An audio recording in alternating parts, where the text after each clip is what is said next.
حمیت دینی کی آگ بھر دیتا ہے۔ میرا رب اور اس کی بات پامال، میرا اللہ اور اس کے دین کی دھجیاں بکھیری جا رہی ہوں۔ حضرت ابو بکر نے کیا فرمایا تھا؟ ایبدل الدین وانا حی، میرے ہوتے ہوئے ابھی میں زندہ ہوں اور دین میں کوئی تغیر و تبدل آ جائے گا؟ اگر یہ نہیں ہے تو بے غیرتی، حمیت نام تھا جس کا گئی تیمور کے گھر سے، اور اس بے غیرتی اور بے حمیتی کا عالم جو یہ ہے، جو ہمارے دین میں مقام ہے، اس کو سن لیجئے۔ اوحى اللہ عز وجل الى جبرائیل علیہ الصلوۃ والسلام ان اقلب مدینۃ کذا وکذا باہلھا، اللہ نے وحی کی حضرت جبرائیل کو علیہ الصلوۃ والسلام، فلاں فلاں بستیوں کو الٹ دو، سدوم اور عمورہ کی بستیوں کی طرح عذاب ہلاکت نازل کر دو۔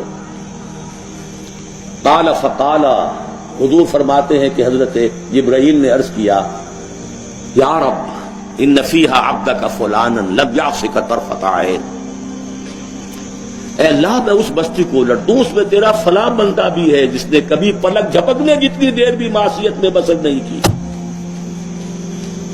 کسی کے ذاتی تقویٰ کے کیا انتہا ہے، ذاتی نیکی کا کیا عالم ہے، کسی کے زہد کی کیا سطح ہے، ذرا غور کیجئے۔ گواہی دینے والے جبرائیل ہیں، کوئی کرائے کے وکیل نہیں ہے اور کوئی پولیس کے ٹاؤٹ نہیں ہے۔ لم یعصک طرفۃ عین، قال فقال، حضور فرماتے ہیں اللہ نے ارشاد فرمایا، اقلبھا علیہ وعلیہم، الٹو اس بستی کو، پہلے اس بدبخت پر پھر دوسروں پر۔ فإن وجهه لم يتمعر في ساعة قط، اس لیے کہ اس کے چہرے کا رنگ کبھی میری غیرت اور حمیت کی وجہ سے متغیر نہیں ہوا۔ اس کو کسی نے ماں کی گالی دے دی تو پورے جسم کا خون چہرے میں آ گیا، کچھ کر نہ سکا ہو، کانپ تو گیا اپنی جگہ پر۔ اب میرے دین کی دھجیاں بکھرتے ہوئے دیکھتا رہا اور لگا رہا، مست رکھو ذکر و فکر صبح گاہی میں اسے، اور پختہ تر کر دو مزاج خانقاہی میں اسے۔ انہی مسائل میں الجھاؤ۔ سورہ فاتحہ سے پہلے بسم اللہ بھی پڑھنی چاہیے، جہری طور پر کہ نہیں پڑھنی چاہیے۔ 1.5 گھنٹے کی تقریر سننے کے بعد اصل مسئلہ یہ اٹھا، بیڑا یوں ہی تو غرق نہیں ہو گیا ہے۔ جس نے کہا تھا کیا اسے معلوم نہیں اختلافی مسئلہ ہے؟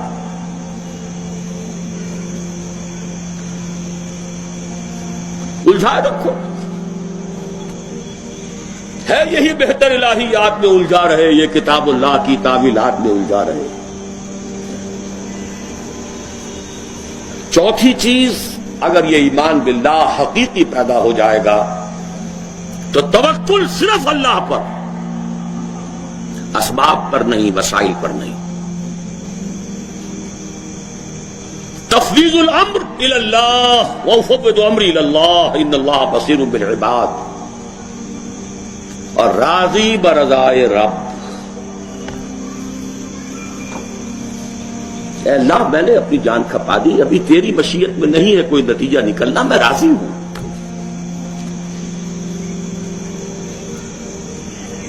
جان دی ہوئی اسی کی تھی، حق تو یہ ہے کہ حق ادا نہ ہو، تیری اپنی مشیت ہے۔